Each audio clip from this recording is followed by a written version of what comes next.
श्री गुरुदेव दत्त कृष्णम वंदे Jagat Guru. Sir मुझे भी प्यार नहीं मिला। ये जो मेरा वीडियो है इसमें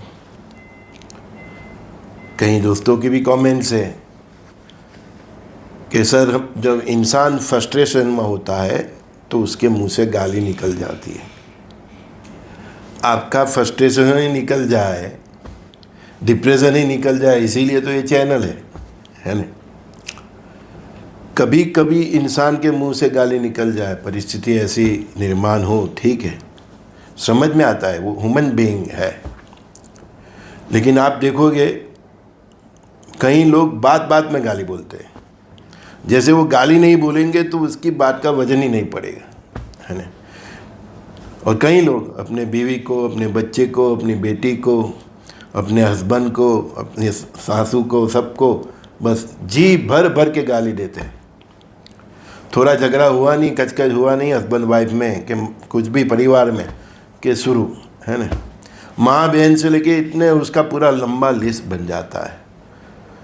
तो भैया माता बहना सबको मैं बोलता हूँ, शिशुपाल की 100 गलतियाँ भगवान कृष्ण इसलिए माफ़ कर सके कि उन्होंने उसकी मदर को वचन दिया था। 100 गाली के बाद उसका सिर छेद कर दिया गया। तो आप बात बात में गाली बोलोगे, अपनी माता को बोलेंगे, अपने भाइया को बोलेंगे, अपने पिता को देंगे, अपनी बीवी को देते रहेंगे, बीवी हस्बैंड को देती रहेगी, बच्चों को देते, कहीं अपनी बेटियों को भी देते, ससुराल, मतलब इतनी गालियों का जैसे फ्लो बहता है ना। हाँ, हम पड़ोस में भी रहते हैं तो हमको दरवाज़ा बंद कर देना पड़ता है, इतना गाली गलौज चलता ही रहता है। वो गलत है। कभी कभी परिस्थिति ऐसी हो तो एक ह्यूमन बीइंग आपसे मुंह से कभी कुछ अपशब्द निकल गए, वो ठीक है कि समझ सकते हैं कि आप अपने आप का वो खोबे थे और आपसे बोल दी गई, मतलब कितनी बोली, वो भी 1-2, लेकिन आप आधे घंटे, पौने घंटे, 20 मिनट, 10 मिनट गाली देते ही रहोगे तो वो गलत है।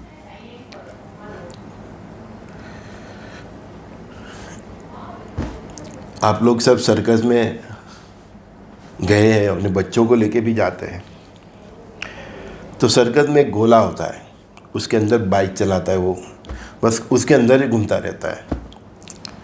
ये ब्रह्मांड को बस वो गोला ही है। आप जो बोलोगे वो 100 टाइम्स रिवर्स होके आप पे ही आता है। मैंने बोला सिचुएशन ऐसी हो, आपने गाली बोल दी, ठीक है, आपने उसके बाद में माफ़ी भी मांग ली, ठीक है, लेकिन जो लोग बात बात में गाली बोलते हैं, अपनी माँ बहन सबको सुनाते ही रहते, मैं उनको बोल रहा हूँ कि ये ब्रह्मांड वो सर्कस में होता है, वो गोलाकार, उसमें जो बाइक सवार अंदर ही घूमता रहता है। इसी तरह आप जो भी बोलोगे वो 100 टाइम्स होके आप पे ही वापस आएगा। आपकी परिस्थिति, आपका स्टेटस होने से आपका परिवार, आपका दोस्त मित्र, आपके मोहल्ले वाले सब आपकी सुन भी लेंगे, समझो। लेकिन एक न दिन ऐसा वक्त आएगा कि कोई आपका भी बाप आएगा और आपको ये सब ब्याज सहित सूद सहित गाली देके जाएगा। और अपनी माता बहनों के लिए अपशब्द निकालना, अपने पेरेंट्स के लिए निकालना, तो लक्ष्मी का नाश होता है, क्योंकि लक्ष्मी जी शक्ति स्वरूप है। हमारे गुरु महाराज तो वहाँ तक बोलते थे कि पृथ्वी माता लक्ष्मी स्वरूप है, तो थूकना भी नहीं चाहिए इधर इधर, ऐसे वॉश बेसिन में या कहीं पे जाके ऐसे। तो लक्ष्मी जो हमारी माता बहना सब है वो लक्ष्मी स्वरूप है, हमारे माँ बाप है वो भगवान के स्वरूप है। हमारा भाई बहन सब कोई ना कोई हमारे साथ जो भी है, उसको आप बिन जरूरी जब गाली देते रहते हो तो आपका धन धान्य, समृद्धि, आरोग्य, आयुष्य का नाश होता है। और कर्म खड़ा रहता है, वो 100 टाइम्स आपको कोई दे ही जाएगा, वो पक्का है। जो भी परिस्थिति होती है, किसी वजह से आप अपनी मिसेस को भी गाली देते हैं, अपने बच्चों को भी देते हैं, अपनी बेटियों को, लेकिन जो भी परिस्थिति होती है वो पूर्व निर्धारित है, पूर्व निर्धारित है। हमने तो बोला कि हमारे पास 1000 आदमी आते हैं मिलने के लिए, उसमें से 950 का तो कुंडली मेल ही नहीं खाता। और दूसरा, परिवार जो है वो ऋणानुबंधन से है। आपकी वाइफ, आपके बच्चे, आपके हस्बैंड, आपके पेरेंट्स, सब कुछ, आपका ससुराल है। कुंडली देख के ही मालूम पड़ जाएगा इसको पैसा वाला ससुराल मिलेगा, गरीब मिलेगा, या ये पर जाति में शादी करेगा, सब उसमें पहले से फिक्स ही है। तो आप वो परिस्थिति को एक्सेप्ट नहीं करते हो, तभी आपसे मुंह के गाली निकल जाती है ना। आपकी वाइफ गरीब घर से है तो आप उसको कोसते ही रहते हो, लेकिन आपकी कुंडली में ही लिखा है कि आपको गरीब घर की कन्या मिलेगी। कई औरतें अपने हस्बैंड को गाली देती रहती है, निकम्मा है, ये है। अरे आपकी कुंडली में ही लिखा है कि आपका दाम्पत्य सुख नहीं है, सब कुछ पहले से फिक्स है। तो वो परिस्थिति में आके, आवेश में आके आप जो गाली देते हो उन्हें, तो आप अपने पत्नी को, अपने पति को, अपने बच्चे को नहीं देते हो, आप वो नियति जिसने बनाई है उसको गाली देते हो। क्यों? कि आपने वो परिस्थिति का स्वीकार नहीं किया और गाली उसको देते हो। समझ गए? हाँ, ऐसा है कि परिस्थिति का निर्माण तो नियति ने किया है, विधाता ने किया है। आपके पूर्व जन्म के जो कुछ भी कर्म है, पुण्य पाप है, उसके हिसाब से किया है, और वो परिस्थिति का आप एक्सेप्ट नहीं कर रहे हो, उसके लिए आपके मुंह से गाली निकल गई।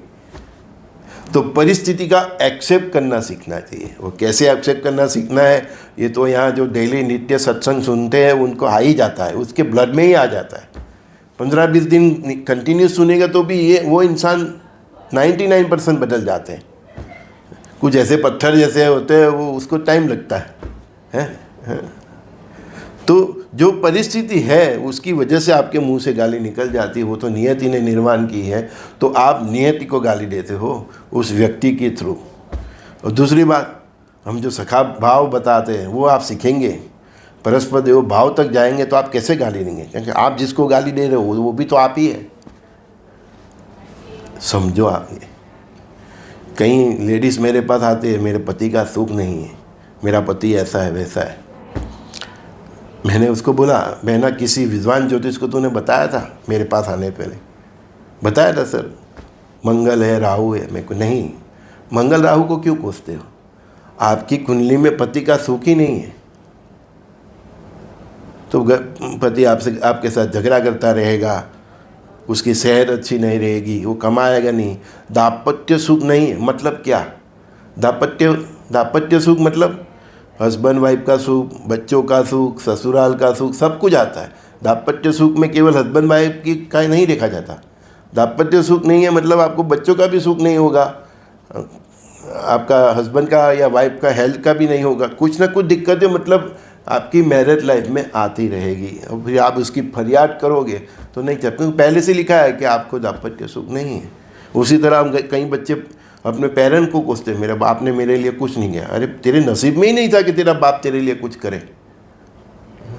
उसका भी कैसी किस्मत कि तेरे लिए वो भी कुछ नहीं कर पाए, ऐसा उसको भी किस्मत भगवान ने दिया है। तेरे नसीब में ही नहीं है कि तेरा बाप तेरे लिए कुछ करे। कहीं गरीब बेटी है जो बोले मेरा पापा बहुत गरीब है, नसीब में ही नहीं है तो पापा गरीब है। भगवान को प्रार्थना करो कि ससुराल अच्छा मिल जाए, है ना। लेकिन सुख मतलब, कहने का मतलब सुख अपने नसीब में होना चाहिए। फिर आप परिस्थिति के शिकंजे में आपके गलत व्यवहार करोगे, गलत बात करोगे, गलत गालियाँ दोगे, और अपने चरित्र के साथ समाधान करके वो चीज़ प्राप्त करने की कोशिश करोगे, तो आपने वो जो कर्म किया, गाली दिया, हस्बैंड की आवक कम है तो आपने बॉयफ्रेंड रख लिया, है ना, तो गलत रास्ता चुना। क्यों नहीं? आपने बाई हुक प्राप्त करने की कोशिश की। आपकी बीवी आपको प्यार नहीं करती तो आपने दूसरे की जगह मुंह मारा, है ना। तो आपने क्या किया? नियति के अगेंस्ट किए, है ना। तो फिर वो सब आपने नियति को चैलेंज किया, तो फिर भुगतना ही पड़ेगा। अभी जो भी है पृथ्वी पर जो भी चल रहा है, मैंने बोला ना, परमात्मा आपको एक बार रोकते, 2 बार रोकते, 3 बार रोकते, फिर नहीं रोकते। इसीलिए भी पूरा संसार का पाप का गड़ा भर गया है, क्योंकि लोग जो नहीं है वो किसी भी तरफ पाने की कोशिश करते हैं। तो यही है, युग निर्माण का कार्य भी इसीलिए चालू हुआ है। ठीक है, विषय थोड़ा वापस उलट सुलट हो जाता है बातचीत में, लेकिन जो भी परिस्थिति निर्माण होती है और उसके फ्रस्ट्रेशन में आपके मुंह से गाली निकल जाती है, तो आप धीरे धीरे इस चैनल से जुड़े हुए तो समझो कि सब परिस्थितियाँ पहले से निर्माणाधीन है और आपको वो फेस करना ही है। वो अब आप पे है कि आप उसको सहजता से फेस कर लेते हैं या गाली गलौज करके या उल्टा सीधा कार्य करके वो परिस्थिति में बाहर निकल, मैं बोला बॉयफ्रेंड गर्लफ्रेंड वाला वो सब है ना, तो वो आप पे निर्भर है। मतलब नया आपका जो पाप है, जो भी कर्म है, वो वहाँ पे ख़त्म हो जाता है अगर आप उसको शांति से फेस कर लेते हो और आप शॉर्टकट अपनाते हो, गाली गलौज करते हो, तो आप फिर से नया पाप का एक कर्म बांधते हो और उसको फेस करने के लिए आपको फिर से इससे ख़राब परिस्थिति का सामना करना पड़ेगा। इसी तरह कर्म का चक्कर चलता रहता है और इसी तरह 84 लाख के फेरे भी चलता रहता है। संजय दत्त का प्रणाम।